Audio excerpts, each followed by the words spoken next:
ध्यान कीजिए सत्यनारायण भगवान का। ओम नमोस्तनंताय सहस्रमूर्ते सहस्रपादाशिशिरोरुबाहवे सहस्रनाम्ने पुरुषाय शाश्वते सहस्रकोटियुगधारिणे नमः। व्यास उवाच अथ श्री सत्यनारायण कथायां महाप्रथमोऽध्यायः। व्यास उवाच एकदा नैमिषारण्ये ऋष्यः शौनकादयः पप्रक्षर्मुनियः सर्वेषु तं पौराणिकं खलु। श्री व्यास जी महाराज कहते हैं कि एक समय नैमिषारण्य तीर्थ में शौनक आदि सभी ऋषियों तथा मुनियों ने पुराण शास्त्र के वेत्ता श्री सूत जी महाराज से प्रश्न पूछते हैं कि व्रतेन तपसा किं वा प्राप्यते वांछितं फलम तत्सं श्रोतमीक्षामा कथयस्व महामुने। कहते हैं महामुने, किस व्रत अथवा तपस्या से हमें मनोवांछित फल की प्राप्ति होगी, आप हमें बताइए, हम लोग सुनना चाहते हैं। सूत जी महाराज कहते हैं कि नारदेनैव संपृष्टो भगवान कमलापति सुदर्शे यथैवाह तच्छ्रुद्धं समाहिताः। श्री सूत जी महाराज कहते हैं कि जिस तरह आप लोग हमसे प्रश्न कर रहे हो, इसी प्रकार से देवर्षि नारद जी द्वारा पूछे जाने पर भगवान श्री कमलापति ने जैसे कहा था, मैं उसी प्रकार से आप लोग से बता रहा हूँ। आप लोग सावधान होकर के सुनिए। सावधान का अर्थ होता है भलेराव जी कि इस समय आपके मन में क्या विचारधारा चल रही है। आप बैठे हैं पूजन पे, परंतु आपके मन में क्या चल रहा है, आप पवित्र भाव है आपका भगवान के प्रति या कैसा है, वो सिर्फ और सिर्फ कौन जानता है, आप जानते है ना। भगवान तो जानता ही है, लेकिन आपसे अच्छा आपको या मुझसे अच्छा मुझे कोई नहीं जानता है। मैं माथे पे तिलक लगा करके घूमता हूँ, परंतु मेरा मन कैसा है वो मैं जानता हूँ। इस तिलक के पीछे ढोंग है या वास्तव में मैं इसी वृत्ति का हूँ, यह सिर्फ और सिर्फ मैं ही जानता हूँ। पता नहीं मैं जो करता हूँ वह ढोंग है ना, या वास्तव में मेरे अंतःकरण में भक्ति है, वो कौन जानता है, मैं जानता हूँ। मैं सद्गुणी हूँ या दुर्गुणी हूँ, ये सिर्फ मैं जानता हूँ। दिखावे के लिए मैं कैसा भी रूप बना लूं, है ना। तो इस धरातल पर वास्तव में साधु संत महात्मा हैं अभी भी। धर्म के बल पे ही यह पृथ्वी, अभी मैंने आपसे कहा कि विप्र प्रसादात धरणी धरो हम। भगवान क्या कहते हैं कि ब्राह्मणों के आशीर्वाद से मैंने इस धरा को धारण किया हुआ है ना। तो ब्राह्मण कहा नहीं, फूलों की खुशबू जो है ना वो विप्र है, वो ब्राह्मण है। ब्राह्मण का अर्थ होता है कि जो सर्वपूज्य हो, जैसे ये हो गया। ब्राह्मण कोई एक अलग से इंसान नहीं है, आप जैसे हैं वैसे हम भी हैं, कोई भेदभाव नहीं, कोई ये नहीं है। आप भी भगवान की संतान है, हम भी भगवान की संतान है। कहा जाए तो आप और हम बटे नहीं है, एक है, ठीक है। ब्राह्मण, क्षत्रिय, शूद्र और वैश्य, वैश्य और शूद्र, ये चार वर्ण जो हमारे धर्म में बनाए गए थे, बहुत अनादि कालों में भगवान द्वारा रचा गया था। शास्त्र प्रमाण है इसका कि ब्राह्मण को भगवान ने कुछ, जैसे चार भाई है ना, तो चारों को काम बांट दिया कि भैया तुम पूजा पाठ करो और तुम जो है लड़ाई इन सब से यज्ञ की। ऐसा नहीं, वो सिर्फ एक ही के लिए, इन चारों वर्ण की रक्षा वो क्षत्रिय करेगा और ब्राह्मण भी इन चारों वर्ण के घर में जाकर के और इन सबको मार्गदर्शन देगा, भक्ति के मार्ग पे, ईश्वर भगवान की राह पे लेके चलेगा, जिससे जिस हेतु हमारा यह जन्म हुआ है। आपको बता दूं कि 84 लाख योनियों में भटकने के पश्चात यह मनुष्य का तन मिलता है। सिर्फ इसलिए नहीं कि खाओ पियो और सो जाओ, इसलिए मिलता है कि अब भी समय है, एक बार अवसर दिया है, कुछ अपने लिए भी कर लो। अपने लिए मतलब कुछ पुण्य कर लो, धर्म कर लो, इससे क्या होता है, मोक्ष होता है। मोक्ष क्या है, आप प्रश्न करेंगे मोक्ष क्या होता है गुरु जी। मोक्ष वह गति है कि जैसे यह जल है ना, इसमें से आपने एक बूंद जल निकाल लिया तो यह जलांश हो गया है ना, लेकिन जब यह इसमें मिल गया तो इसको यह पूर्ण हो गया, फिर अपने में जाकर के मिल गया यह, है ना। उसी प्रकार हम ईश्वर अंश जीव अविनाशी, हम ईश्वर के अंश हैं, एक बूंद जल है समझ लीजिए ईश्वर के। आप कहना चाहें तो खुद आप अगर स्वाध्याय करें, आपके अंदर वह लेबल आ गया भक्ति का, आप खुद में ईश्वरत्व भगवत्व महसूस करेंगे अपने आप में, दैवी शक्ति आप में आएंगी, क्योंकि आप खुद ईश्वर हो, कोई भी किसी से कम नहीं है। और कर्म से ब्राह्मण क्षत्रिय शूद्र वैश्य, तो हमारा धर्म कहता है, शास्त्र प्रमाण है कि यदि आप क्षत्रिय हैं, आप बनिया हैं, या कोई भी वर्ण के हैं, आप जब से पैदा हुए, जब से आप जानने योग्य हुए, आपने ब्राह्मण का कार्य किया है, आपने अच्छे कार्य किया है, धर्म किया है, जनेऊ पहनते हैं, मुंज पहनते हैं, और सात्विक विचारधारा, सात्विक भोजन आपका है, हर चीज परमात्मा को समर्पित करके आप खाते हैं, आप बिना भोग लगाए ईश्वर को कभी पानी तक भी ग्रहण नहीं करते हैं, जल भी मिला तो हे ईश्वर यह जल आप पहले पा लीजिए प्रभु, इसको अमृत बना दीजिए फिर मैं पाऊं। तो आप जो खाओगे, आप जो पियोगे ना, वह परमात्मा को मिलता है, और आप आजीवन निराहारी रहते हो, आप कुछ खाते ही नहीं हो। आध्यात्म ऐसा है प्रभु की, आप खाते हुए भी निराहारी हो, खूब खाइए, दिन भर खाइए, लेकिन प्रभु को समर्पित करके खाइए। बहुत बड़ी बात है यह, इसको बताने में बहुत समय चला जाएगा। तो आइए हम भगवान की कथा की तरफ चलते हैं।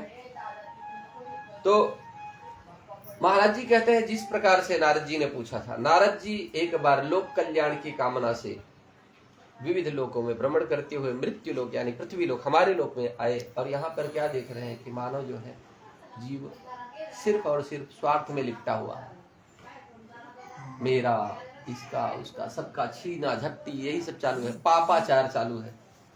कैसे इसकी प्रॉपर्टी मेरी हो जाए, कैसे इसका खेत मेरा हो जाए, कैसे ये आगे क्यों बढ़ा जा रहा है, मैं पीछे क्यों हूं, है ना।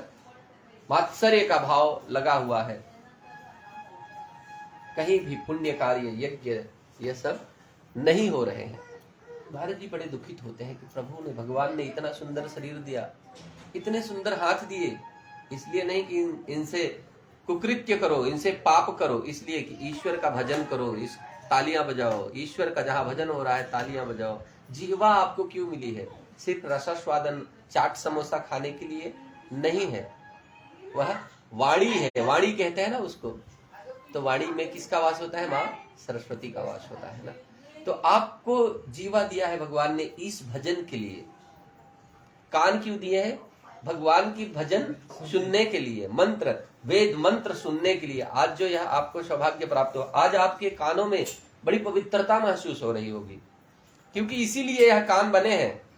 आज वह खुद को धन्य मान रहा है कर्णबिंदु, कि आज कम से कम कई वर्षों के उपरांत मुझे यह सुनने को मिला, जिस हेतु यह मुझे जन्म मिला है, यह शरीर मिला है। पैर क्यों आपको दिया है भगवान ने? तीर्थ यात्रा, मंदिर जाने के लिए प्रभु, है ना। और यह पेट किस लिए दिया है भगवान ने? ईश्वर को भोग लगाने के लिए। जो आप खाते हो ईश्वर को नैवेद्य अर्पित करके खाइए, तो आप जो खाओगे ना, वह आपके माध्यम से परमात्मा को मिलेगा। नारद जी बहुत दुखी हुए कि इतना सुंदर अमूल्य शरीर भगवान ने दिया इस मनुष्य को, लेकिन यह अपने उद्देश्य से, अपने मार्ग से भटक गया है, अलग ही कोई राह पकड़ लिया है ना। बहुत दुखित होते हैं। और वहां से श्रीमन नारायण, नारायण का नारद जी को जानते हैं ना, बीड़ा बजाते हुए जाते हैं। नारायण का 24 घंटे निरंतर जब चलता रहता है उनका। विष्णु लोग भगवान लक्ष्मी नारायण के पास पहुंच जाते हैं, जो क्षीर सागर में शेष नाग की सैया पे भगवान विष्णु चक्र सुदर्शन लेकर के, गले में वनमाला है, तुलसी की माला है, और भगवान लक्ष्मी नारायण वहीं पर विराजमान है। लक्ष्मी मैया उनके चरण दबा रही है ना। हमारी आपकी पत्नी को पैर दबाने में शर्म आती है, माँ लक्ष्मी आदि शक्ति जगदम्बा भगवान के पैर दबा रही है ना। भगवान से कम नहीं, नारायणी है वो पैर, जिनके देखते भ्रिकुट अगर वो ऐसी टेढ़ी कर दे तो पूरी सृष्टि में प्रलय हो जाए ना। वो आदि शक्ति जगदम्बा है, लेकिन वो पैर क्यों दबाती है? हमारे आपके लिए। वृक्ष कबहु नहीं फल बके, हर चीज जो इस प्रकृति में है प्रभु ना, हमारे आपके लिए उदाहरण है कि वृक्ष कबहु नहीं फल बके। कभी पेड़ों ने अपने फल को खुद खाया है क्या? नदियों ने अपने जल को पिया है क्या? किसके लिए है? हमारे आपके लिए, है ना।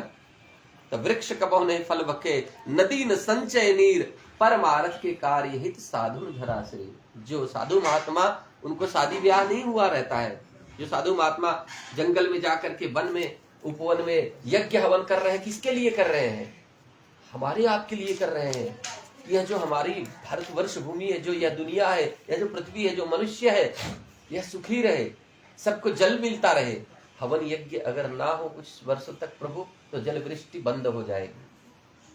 इसलिए आज आपके महाराष्ट्र में जो गणपति वगैरह आदि आदि त्योहार के देखिए हवन इत्यादि कर्म कितने पुण्यकारी महाराष्ट्र में। आप नासिक चले जाइए, देखिए त्रैंबकेश्वर चले जाइए, इतने धर्म कार्य हो रहे हैं प्रभु ना। और रास्ते में लोग ना जो अरब खरबपति हैं, वो भक्त जैसे आप दर्शन करने जा रहे हो ना, आपको थोड़ा सा जल पिला करके वो इतना संतुष्ट अपने आप में महसूस करते हैं ना, उनको सेवा करने में बड़ा आनंद मिलता है। क्योंकि आप परमात्मा की भक्ति करने जा रहे हैं, दर्शन करने जा रहे हैं ना। यदि आपको उन्होंने एक घूंट जल पिला दिया ना, तो सोचते हैं मेरा तो हो गया तीर्थ, और वास्तव में हो गया। दर्शनार्थियों की, भक्तों की जो सेवा कर दे वह सबसे बड़ा तीर्थ है। अपने माता पिता की जो सेवा कर दे वही सबसे बड़ा तीर्थ है। नारद जी भगवान वहां पहुंचते हैं और भगवान विष्णु को प्रणाम करते हैं और उनसे स्तुति करते हैं कि नमो मन मन सातीत रूपाया अनंत शक्तये आदि मध्यांत ही नाय निर्गुणाय गुणात्मने।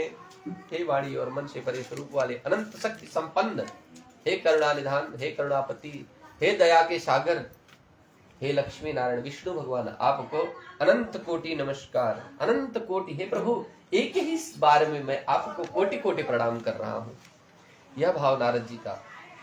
भगवान प्रसन्न होते हैं और उनसे उनके आने का कारण पूछते हैं कि नारद जी आप किस प्रयोजन से यहाँ पधारे हैं और बड़े ही व्यथित दिखाई पड़ रहे हैं, आप बताइए क्या कारण है।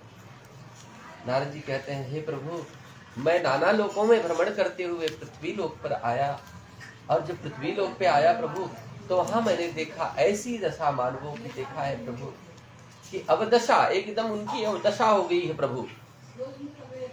सब कुछ आपने उनको देने में कोई कसर नहीं रखी, लेकिन यह आपको भूल गया है ना। आज देखिए जैसे माता पिता को लोग कुछ, ये जाधव साहब का आश्रम है ना, क्या नाम है, डीएम सिटी, देखिए यहाँ बड़े बड़े घर के लोग आकर के इसमें पड़े हुए हैं ना।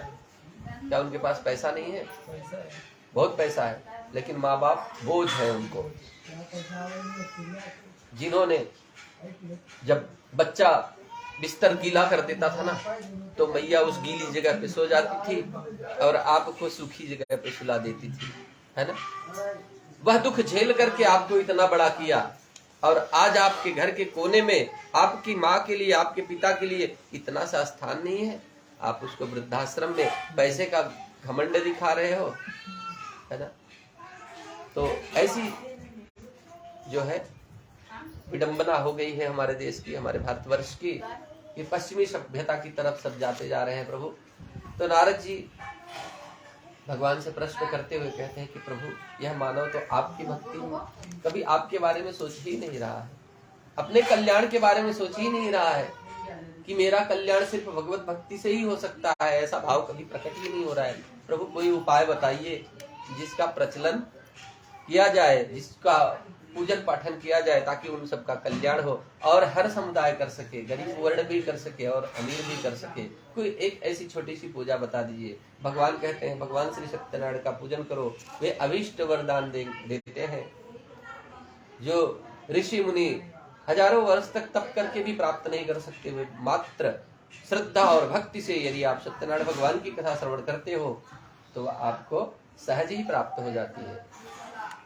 नारद जी कहते हैं प्रभु इस कथा को सुनने से किस फल की प्राप्ति होगी। भगवान कहते हैं दुख शोकादि समनम धन्य धान्य प्रवर्धनम। कहते हैं कि इस कथा को सुनने से, भगवान श्री सत्यनारायण की कथा को भक्ति और श्रद्धा से सुनने से मनुष्य के सर्वप्रथम क्या होता है, दुख शोकादि समनम, जो दुख और शोक आपको रहता है वह समन हो जाते हैं। धन धान्य प्रवर्धनम, धन धान्य की वर्षा होने लगती है।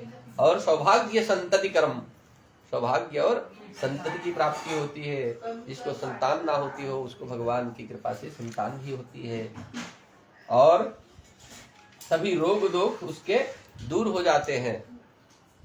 कहते हैं प्रभु कब करना चाहिए, कहते हैं भक्ति और श्रद्धा हो तो कभी भी करना चाहिए, किसी भी दिन। सिर्फ आपके अंतःकरण में बार बार यही प्रभु कहते हैं कि भक्ति और श्रद्धा निर्मल मन जन सो मोहि पावा, मोह कपट छल छिद्र न भावा। प्रभु कहते हैं कि निर्मल मन होना चाहिए। ये पानी में अगर मिट्टी डाल दोगे साहब तो यह निर्मल नहीं रह जाएगा, है ना, मटमैला हो गया, है ना। उसी प्रकार से परमात्मा कहते हैं कि आपका मन एकदम निर्मल होना चाहिए, उसमें मल नहीं होना चाहिए। और मोह कपट छल छिद्र न भावा, भगवान को कपट नहीं चाहिए। जैसे कपटी मतलब समझते हैं ना, जो दूसरों के प्रति कपट रखता हो, छल रखता हो, धोखा का व्यवहार रखता हो, भगवान को ऐसे लोग बिल्कुल पसंद नहीं है। भगवान की ऐसी कुछ व्यवस्था है कि जैसे आपकी कंपनी है ना, उसमें HR डिपार्टमेंट ये वो, वैसे उनके यहाँ भी न्याय प्रणाली है। हाँ, वहाँ भी न्याय होता है। जैसे यहाँ पे शनिदेव को जानते ही हैं आप, जीते जी यदि आप बुरे कर्म, आपके कुछ ऐसे पूर्व जन्म के अपराध हैं जो कि आपने किए हुए हैं या पहले किए हुए हैं, तो उसका दंड जो है शनिदेव महाराज आपकी कुंडली में आकर के होता है। और मृत्यु के उपरांत कौन दंड देता है? यमदेव, बहुत जानते हैं आप। तो ऐसी भगवान की व्यवस्था है। भगवान कहते हैं कि भक्ति और श्रद्धा अवश्य होनी चाहिए, किसी भी ने सुनना चाहिए। नारद जी कहते हैं प्रभु सामग्री, कहते हैं कि यदि आपके पास है, भगवान ने खूब धन दिया है तो कंजूसी बिल्कुल मत करो, दो प्रभु को। क्योंकि जब हम कहीं खाना खाने होटल में जाते हैं तो क्या आधा पेट खाते हैं, क्या भर पेट खाते हैं ना? कि नहीं जाने दे, पैसा ज्यादा जाएगा, कम ही खा लेते हैं। नहीं, खाना है तो भरपेट खाओ प्रभु, है ना। या किसी को खिलाना भी है तो भरपेट खिलाओ। तो जब भगवान की पूजा सुन रहे हो तो भगवान को अधूरा क्यों रखोगे? क्या भगवान, कोई किसी को अधूरा पेट खिलाओगे, आप आधा पेट खिलाओगे तो वह संतुष्ट होगा? यहाँ कुछ नहीं बोलेगा, घर के बाहर जाएगा तो यही कहेगा कि कभी किसी को खिलाया है तब तो खिला न जाने, है ना। वह भले ही उसका पेट भर गया, लेकिन आप एक पूड़ी लेकर के खड़े रहिए कि प्लीज एक तो ले लो यार। ये आग्रह होता है, तो खिलाने का यह भाव होता है। वह खाए या ना खाए, लेकिन पूछने का कार्य, आग्रह करने का, थोड़ा सा जबरदस्ती करने का कार्य आपका है। यह मेहमान नवाजी होती है ना। उसी प्रकार से भगवान से इतना सब कुछ करने के पश्चात भी भालेराव जी आप भगवान के सामने यही कहिए कि हे प्रभु, यह भाव होना चाहिए कि प्रभु मैंने कुछ नहीं किया। क्यों? क्या आपने फूल को बनाया? आपकी निर्मिति है? या एप्पल, संतरा, नारियल आपका बनाया हुआ है? पानी आपने बनाया है? चावल आपने बनाया? किसी वस्तु एक के निर्माता यदि आप हो तो आप अहंकार करिए, किसका है? इसलिए हम आरती में कहते हैं कि तेरा तुझको अर्पण क्या लागे मेरा। हे प्रभु, इस सृष्टि में जो कुछ भी है सब तेरा किया हुआ है ना। और यहाँ तक कि प्रभु जिस धरती पे हम खड़े हैं ना, यह भी आपकी ही बनाई हुई है। नहीं तो अभी वहाँ कहाँ पे भूकंप आया, कौन से देश में? हाँ, आया ना भूकंप। देखिए, यही है, जहाँ पाप अधिक होता है ना, वहाँ ऐसी खल मंडली हो जाती है। इसलिए हमारा धर्म का लेवल हमेशा अच्छा होना चाहिए। धर्म करते रहिए प्रभु, अन्यथा क्या होगा कि अब पछताए क्या होता है जब चिड़िया चुग गई खेत। यदि कोई जनहानि हो गई, धन हानि हो गई, तो तब पछताने से क्या होगा? ये हम सेव करके रखें। तब क्या होगा जब हम एकदम धनहीन हो जाएंगे? इसलिए आज LIC वगैरह, बचत वगैरह करके रखिए, कल को आपको काम देगा। तैयारी, भूतपूर्व तैयारी करके रखनी चाहिए। उसी तरह धर्म की भी तैयारी आप करके रखिए प्रभु, ताकि यहाँ तो आप सुखपूर्वक। आप बताइए, भक्ति करने से कोई दुखी होता है क्या? नहीं होता। उल्टा मंदिर जाने से और प्रसन्नता होती है, एक संतोष का भाव होता है। मैं तो फील करता हूँ कि मैं जब से भगवान की भक्ति पूर्ण रूप से कर रहा हूँ, मैं बहुत सुखी हूँ। तो कहते हैं भक्ति और श्रद्धा होनी चाहिए। किसी भी दिन तुलसी का पत्ता ही मात्र, यदि आपके पास धन नहीं है तो आप धनहीन है, आपके पास कुछ नहीं है, तो आप तुलसी का पत्ता लेकर के प्रभु को अर्पित करिए कि प्रभु यही है मेरे पास और कुछ नहीं है। भगवान वही कृपा बरसाएंगे जो अरबपति को देते हैं ना, वही कृपा सेम टू सेम आपके ऊपर भी प्रभु देंगे। भगवान के यहाँ कोई भेदभाव नहीं है। और भगवान कहते हैं कि ऐसा करने से वह मनुष्य जब तक इस धरातल पर रहेगा, सुख भोग करेगा, अंत में भगवान के शाश्वत धाम यानी वैकुंठ लोक हो जाता है। इति श्री स्कंद पुराणे रेवाखंडे श्री सत्यनारायण व्रत कथायाम प्रथमोध्यायः। बोलिए श्री सत्यनारायण भगवान की जय, श्री लक्ष्मी नारायण भगवान की जय।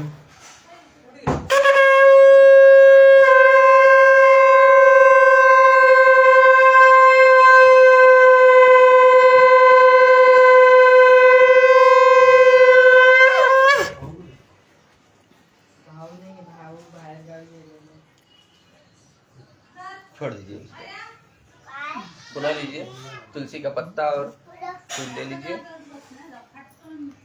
आइए दूसरे अध्याय में। आपको बैठने में दिक्कत नहीं हो रही है ना? दिक्कत होगी तुरंत बता दीजिएगा, थोड़ा सा आप खड़े हो जाइएगा अगर दिक्कत हो। दूसरे अध्याय में सूत जी महाराज पुनः आगे की कथा कहते हैं।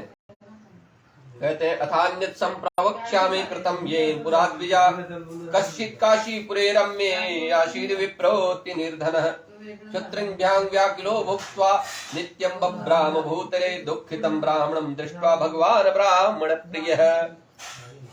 सूत जी महाराज कहते हैं कि हे ब्राह्मणों, अब मैं पुनः आगे की कथा कहता हूँ। आप लोग भली भांत विस्तार पूर्वक कहता हूँ, आप लोग सावधान होकर के सुनिए। काशी नामक रमणीय काशी नामक नगर में एक सतानंद नाम के ब्राह्मण रहते थे। कौन? सतानंद नाम था उनका। आपने सत्यनारायण कथा कभी सुनी है? नहीं। सतानंद नाम के ब्राह्मण रहते थे, बहुत ही गरीब थे। अत्यंत निर्धन होने के कारण अपने परिवार का भरण पोषण करने के लिए वे नित्य भिक्षाटन, पहले ब्राह्मण भिक्षा मांग करके अपने घर परिवार का पालन पोषण करते थे।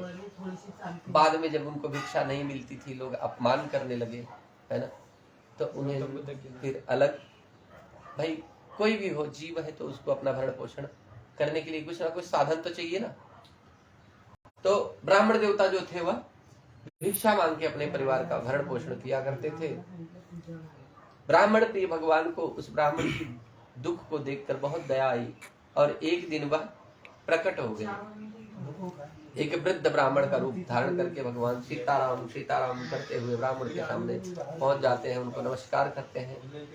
और जो ब्राह्मण देवता भिक्षा मांग रहे होते हैं, उनसे भगवान प्रश्न करते हैं कि हे ब्राह्मण देवता, आप किस लिए पृथ्वी पर भटकते रहते हैं, आप मुझे बताइए। उसकी ब्राह्मण की आंखों में आंसू आ जाते हैं। कोई आपसे आपके दुखों का कारण पूछे, आप बहुत व्यथित हैं, है ना, तो आपकी आंखें भर आएंगी, है ना। और आप उनसे अपने सारे दुख कहोगे और उसका निदान भी पूछ बैठोगे कि भैया अगर कुछ हमारे दुख का निदान हो तो बता दीजिए। ब्राह्मण कहते हैं कि प्रभु, मैं अत्यंत निर्धन ब्राह्मण हूँ और अपने परिवार का भरण पोषण के लिए भिक्षाटन किया करता हूँ। यदि मेरी इस दरिद्रता को दूर करने का आपके पास कोई उपाय है तो आप कृपा पूर्वक हमें बता दीजिए। भगवान बहुत प्रसन्न होते हैं। उसका यह निर्छल भाव देख कर को कि भगवान को और दया आती है। भगवान कहते हैं, ब्राह्मण देवता, आप भगवान श्री सत्यनारायण का पूजन करो, वह अभीष्ट वरदान देते हैं। कहते हैं प्रभु कैसे करना चाहिए, सारी विधि विधान जो है प्रभु उनको बता देते हैं कि किसी भी दिन भक्ति और श्रद्धा से समन्वित होकर भगवान की पूजा सुननी चाहिए। कहते हैं प्रभु इसमें सामान क्या लगेगा? कहते हैं धूप दीप तुलसी से राजी सत्यदेवा। यदि आपके पास कुछ नहीं है ना, एक दीपक जला दीजिए, एक अगरबत्ती धूप जला दीजिए और तुलसी का पत्ता मात्र लेकर के, धूप दीप तुलसी, इतने से भी हमारे पर प्रभु प्रसन्न हो जाते हैं। और यदि आप सामर्थ्यवान हैं, भगवान ने आपको दिया है सब कुछ, तो आप अपनी सामर्थ्य के अनुसार कथा सुनिए, यथाशक्ति खर्च कीजिए, भंडारा कीजिए, बहुत खर्चा कीजिए। क्योंकि ऐसा अगर आपको भगवान ने धन दिया है और आप सिर्फ और सिर्फ भगवान की कथा में कंजूसी कर रहे हैं और कहीं कंजूसी नहीं होती है, तो वह दोष होता है ना। तो कहते हैं कि यह आप करके देखो। ब्राह्मण मन ही मन संकल्प ले लेता है कि हे प्रभु, आज मुझे जो कुछ भी भिक्षा मांगने से मिलेगा मैं आपकी श्री चरणों में अर्पित कर दूंगा और भगवान श्री सत्यनारायण की कथा अवश्य सुनूंगा। ब्राह्मण देवता ओम नमो भगवते वासुदेवाय का जप करते हुए श्रीमन नारायण नारायण नारायण करते हुए चल पड़ते हैं। एक ऐसे नगर में पहुंच जाते हैं जहां धनी और धर्मात्मा लोग रहते हैं। धनी होना तो सौभाग्य की बात है, परंतु धन होने के पश्चात यदि आपका धर्म ना गया, आप धर्म की राह पे बने रह गए, धनी होने के पश्चात भी धर्मात्मा होना परम सौभाग्य की बात है। क्योंकि धन होने के पश्चात इंसान अकड़ जाता है ना, अहंकार आ जाता है ना। जब तक गरीबी है तब तक तो बहुत उदार बना रहेगा, प्रभु कैसे हो भैया, कैसे हो भैया, है ना, हालचाल पूछता रहेगा सबसे, क्योंकि स्वार्थ है। और जब धन आ गया तो मैं तो समर्थ हूं, मेरे पास तो पैसा है। लेकिन भगवान इतना, मतलब उसका अहंकार उस लेवल पे करता है ना कि लोगों को लगता है अरे यार ये तो बहुत आगे बढ़ते जा रहा है, आगे बढ़ते जा रहा है, ऊपर उठते जा रहा है। लेकिन ऊपर उठते उठते इतना ऊपर उठेगा कि वहां से जब गिरेगा ना तो नो चांस बचने का। ठीक है, इसलिए अहंकार कभी नहीं होना चाहिए। ब्राह्मण देवता को बहुत सा धन मिलता है भिक्षा में, वहां से आते हैं, भगवान की कथा सुनते हैं, और उस कथा के प्रभाव से ब्राह्मण देवता संपत्तिवान हो जाते हैं, धनवान हो जाते हैं, घर बंगला इत्यादि सब उनको हो जाता है, नौकर चाकर बंगला सब कुछ, संपत्तिवान हो गए। और एक दिन अपनी संपत्ति के अनुसार ब्राह्मण देवता भगवान श्री सत्यनारायण की कथा सुन रहे थे, और सारे नगर में भंडारे का आयोजन कर दिए थे, सबको निमंत्रण दिए थे, सभी लोग आइए, सब परिवार आइए वगैरह, और हमारे यहाँ भगवान सत्यनारायण के प्रसाद को ग्रहण कीजिए। एक लकड़हारा लकड़ी बेचते बेचते उस नगर में आया और देखा तो ब्राह्मण के घर पर बहुत बड़ा उत्सव बना हुआ था। पूछता है भैया यहाँ क्या हो रहा है, किस लिए यह सब मंगल गीत वगैरह हो रहे हैं, वेदों के श्लोक पढ़े जा रहे हैं, क्या है यहाँ पे आज, क्या उत्सव है भैया। कहते हैं कि ब्राह्मण देवता, ये जो सदानंद नाम के ब्राह्मण है ना, ये भगवान की कथा सुन रहे हैं, और हाँ भगवान की कथा सुन रहे हैं, और भंडारे का भी यहाँ पर आयोजन किया गया है। लकड़हारा प्रसन्न हो जाता है कि आज लगता है प्रभु कई वर्षों के उपरांत, कई महीने के उपरांत लगता है आज भरपेट भोजन मिलेगा। बड़े प्रसन्न हृदय से जाता है, कथा श्रवण करता है, और कथा सुनने से उसके ज्ञान चक्षु खुल जाते हैं, उसका सारा शरीर जो है ना पुलकित हो जाता है, और भंडारे का प्रसाद ग्रहण करता है, आत्मा तृप्त होती है, शुभ विचार मन में आने लगते हैं। ब्राह्मण देवता से प्रश्न कर बैठता है कि प्रभु आपने यह जो कथा सुनी है, जो पूजा किया, इससे किस फल की प्राप्ति होती है और इसको कैसे करना चाहिए। ब्राह्मण देवता ने सब कुछ बता दिया कि ये जो घर बंगला आदि सब देख रहे हो ना, सब भगवान श्री सत्यनारायण की कृपा का प्रसाद है। तो कहता है मुझे भी बता देते तो मैं भी यह कथा श्रवण कर लेता। ब्राह्मण ने कहा कि भगवान करे आपका भी कल्याण हो, आप जाइए, इस तरह से आप सारी सामग्री खरीदिए। कहता है मैं प्रभु बहुत ही निर्धन हूँ, लकड़ी बेच के किसी तरह परिवार का भरण पोषण करता हूँ। ब्राह्मण कहते हैं कि आप संकल्प कीजिए, करें कराओ ही बन जाए सोई, भगवान ही सब कुछ करने वाले हैं। आपके मन में यदि इच्छा हुई है तो व्यवस्था भी वही करेंगे। भैया हम जब पैदा होते हैं तो दाल चावल थोड़ी खाते हैं, क्या खाते हैं, सर्वप्रथम माँ का दूध पान करते हैं। तो माँ को हमारे पैदा होने से पहले ही माँ को दूध आ जाता है, यानी ईश्वर ने आपके राशन की व्यवस्था पहले से कर दी है ना। यह बहुत बड़ा उदाहरण है प्रकृति का। भगवान है इस दुनिया में, भगवान ने व्यवस्था किया ना, कौन किया, हमने बनाया क्या। माँ को दूध आने का कारण कौन है, कारक वही है ना, प्रभु ईश्वर ही है, उसने दूध ला दिया। आप सुपाच्य भोजन दूध पान करते हैं। वह लकड़हारा भी मन में संकल्प ले लेता है और वहां से चल पड़ता है, और उसकी लकड़ी भगवान की कृपा से दुगने मूल्य पे बिक जाती है। प्रसन्न हो जाता है, घर पे आता है, भगवान की कथा सुनता है, पंडित जी को, ब्राह्मण देवता को बुलाता है, और बड़े सम्मान से ब्राह्मण देवता को अपने घर में उनको लाता है और उन्हें बिठाता है, उनके चरण प्रक्षालित करता है, और उपरांत उनसे भगवान श्री सत्यनारायण की कथा श्रवण करता है। लकड़हारा भगवान श्री सत्यनारायण की कथा के प्रभाव से वह लकड़हारा लकड़ी का बहुत बड़ा व्यापारी बन गया। उसका लकड़ी का बहुत बड़ा व्यापार हो गया, संपत्तिवान हो गया, और हर महीने वह जब तक जीवंत था इस धरातल पर सुख भोग करते हुए, हर महीने की हर पूर्णिमा को कथा श्रवण करते हुए अंत में मृत्यु के उपरांत भगवान के शाश्वत धाम को जाता है, यानी वैकुंठ लोक को जाता है। तीसरे स्कंद पुराणे रेवाखंडे श्री सत्यनारायण व्रत कथायाम द्वितीयोऽध्यायः। बोलिए श्री सत्यनारायण भगवान की जय।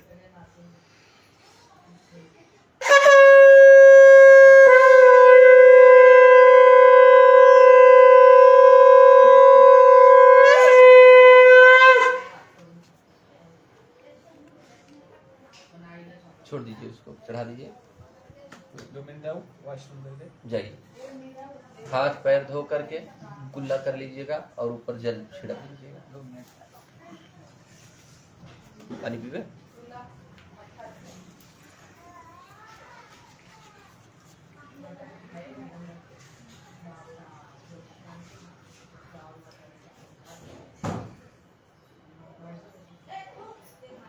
टाइम क्या हो रहा है? राहुल महाराज लाइव है, देखा था। जय जय सियाराम भैया।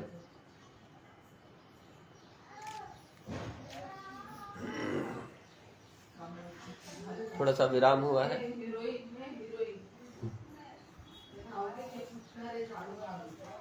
कीर्तन करते रहे, कीर्तन केलं बढ़िया विराम। गोविंद मेरो है, गोपाल मेरो है, गोविंद मेरो है, गोपाल मेरो है, श्री बांके बिहारी नंदलाल मेरो है, श्री बांके बिहारी नंदलाल मेरो है, गोविंद मेरो है, गोपाल मेरो है, गोविंद मेरो है, गोपाल मेरो है, श्री बांके बिहारी नंदलाल मेरो है, श्री बांके बिहारी नंदलाल मेरो है, गोविंद मेरो है, गोपाल मेरो है, गोविंद मेरो है, गोपाल मेरो है। बैठी कब से लगाए मैं आसरी, हाय बाजी ना मन हर की बांसुरी। बैठी कब से लगाए मैं आसरी, हाय बाजी ना मन हर की बांसुरी, हाय बाजी ना मन हर की बांसुरी।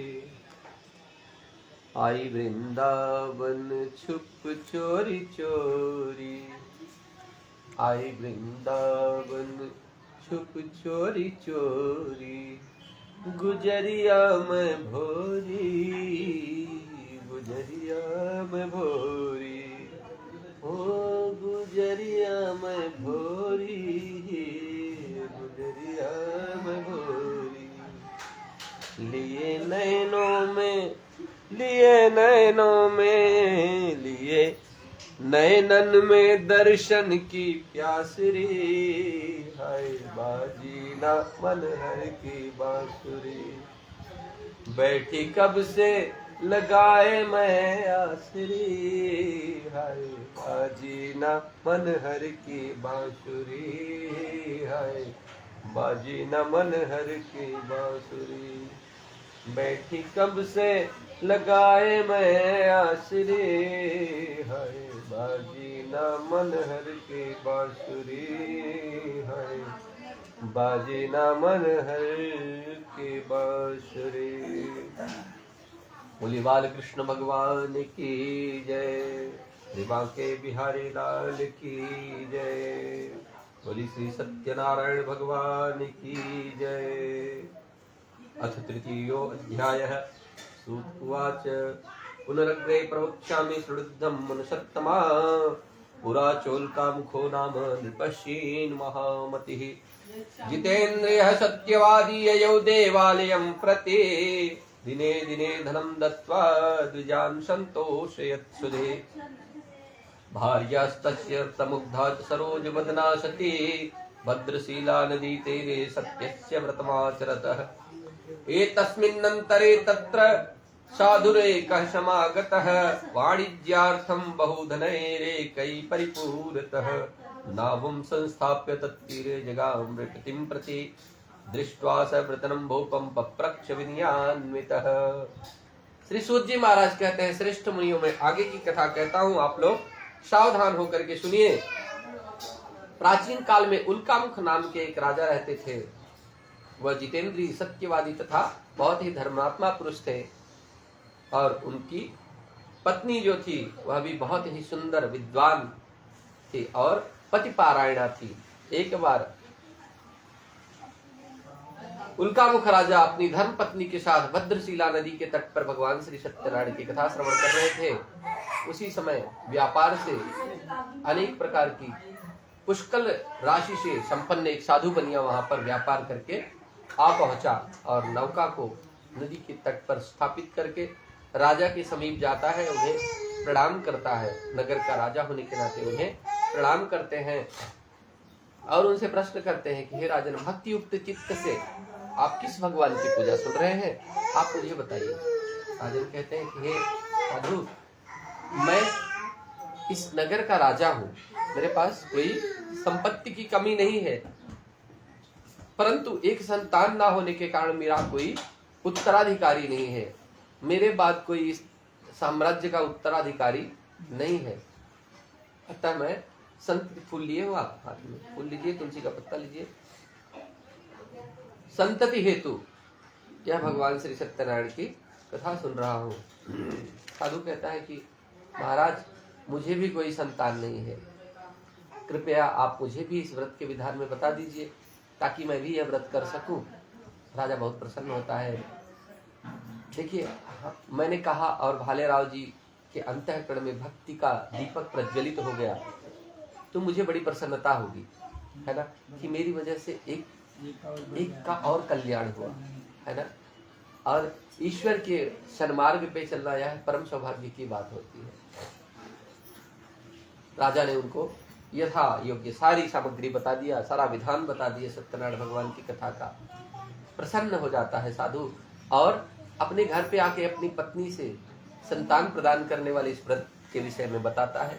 पत्नी प्रसन्न होती है कि प्रभु कल ही व्रत हम लोग सुन लेते हैं। कहता है नहीं, व्यर्थ में धन खर्च नहीं करना चाहिए, बहुत कंजूस था वह। कहता है जब भगवान हमको संतान दे देंगे ना तब कथा सुनेंगे। भगवान को दया आती है, भगवान सबका कल्याण करते हैं प्रभु, है ना। देखिए, कुछ कुपात्र होते हैं, दुष्ट आत्मा है जो भगवान को गालियां देते हैं, अपभद्र टिप्पणियां करते हैं। क्या वे जीवित नहीं है? प्राण देने वाला कौन है? परमात्मा है। एक सेकंड में गाली दिए नहीं कि तुम्हारा किसी आदमी को गाली दे के देखो, जीवा काट लेगा, ठोक देगा आपको, तुरंत मार देगा वही, है ना, या आपको कुछ ना कुछ तो नुकसान पहुंचाएगा। परंतु ईश्वर इतना क्षमाशील है, इतना करुणा निधान है कि जब परशुराम जी आते हैं, क्रोध करते हैं कि किसने इस धनुष को तोड़ा है, सीता जी का स्वयंवर जब था, तो लक्ष्मण जी कहते हैं कि बहु धनु ही तोरी लड़काई कबहु न श्री कीन गोसाई। कहते हैं कि बहुत सी धनुहियां मैंने तोड़ी हैं बचपन में, कभी ऐसे क्रोध नहीं किया आपने, और चाहूं तो पृथ्वी को ऐसे उंगली पे उठा लूं। सत्य है, परंतु बोलने का भाव अच्छा होना चाहिए प्रभु, वाणी में मधुरता। भगवान भी सत्य बोले। भगवान ने कौन सा सत्य बोला, किस प्रकार से सत्य बोला? भगवान ने कहा कि नाथ शंभु धनु भंजनिहारा होई है को एक दास तुम्हारा। हे प्रभु, इस धनुष को तोड़ने वाला कोई आपका दास ही है। यह वाणी सत्य है या वह वाणी जो लक्ष्मण जी क्रोध युक्त भाव में बोल रहे हैं? पसंद आपको वही आएगा प्रभु जो आपके सन्मुख ऐसे खड़ा हो और बड़े भाव से कहे। आप अपने सदगुरु के पास जाइए और उनसे कहिए कि हे गुरु मुझे सिखा, तो क्या वह खुश हो जाएंगे? कैसा होना चाहिए? चाहिए गुरु को प्रणाम करिए अपने, हे सदगुरुदेव भगवान, हम आपसे कुछ सीखना चाहते हैं, विद्या प्राप्त करना चाहते हैं, कृपा पूर्वक आप मुझे विद्या का दान दीजिए। तो गुरु जी की कृपा आपके ऊपर अवश्य बरसेगी, आप उनके स्नेही शिष्य रहेंगे। आपको ज्ञान देंगे। तो साधु जो है अपनी पत्नी को व्रत के विषय में बताता है। भगवान की कृपा होती है और उसकी पत्नी गर्भवती हुई, 10वें महीने से में उससे कन्या रत्न की उत्पत्ति हुई। उस कन्या का नाम क्या रखा गया? कलावती कन्या। और कन्या पैदा होने के उपरांत लीलावती अपने पति से कहती है कि महाराज